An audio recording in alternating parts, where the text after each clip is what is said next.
Nous voulons une France influente sur la scène européenne. Au Parlement européen à Strasbourg, il y a uniquement 2 groupes parlementaires qui comptent. Il n'y en a pas 3, il n'y en a que 2 qui comptent.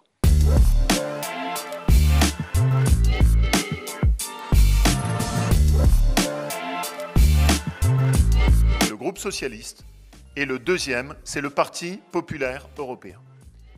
Eh bien, Emmanuel Macron n'envisage de siéger ni dans l'un ni dans l'autre.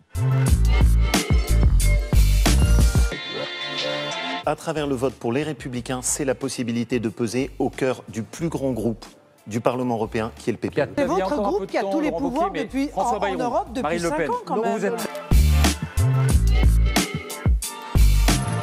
Vous êtes complètement dans la soumission par rapport à, en effet, le parti qui a tous les pouvoirs depuis longtemps au Parlement européen et qui est, pour la France, pour les intérêts de la France, une menace que je considère, moi, comme 40 secondes grave. pour répondre. Nous disons que le Parlement européen, demain, il ne pourra pas ressembler au Parlement européen tel qu'il fonctionne aujourd'hui. C'est-à-dire un Parlement européen où 2 groupes hégémoniques, vous les avez cités, se sont répartis tous les postes et ont, d'une certaine façon, enfermé l'Europe dans une sorte de long sommeil. Nous voulons construire un nouveau groupe qui soit un groupe central au Parlement européen, sans lequel rien ne pourra se faire demain. Le vote pour En Marche, c'est un vote qui est perdu pour l'influence française. C'est faux. Parce que le choix qu'a fait M. Macron, qui est une profonde erreur, c'est de s'isoler en créant un petit groupe à part, qui n'aura pas d'influence au Parlement européen.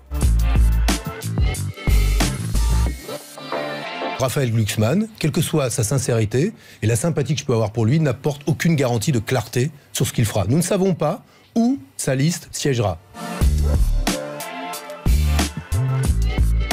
Je pense que les socialistes s'inscriront au groupe socialiste, mais j'attends de voir si, notamment, Raphaël Glucksmann s'inscrira au groupe socialiste européen. La question, c'est où vont-ils aller quand ils siégeront demain au Parlement européen ?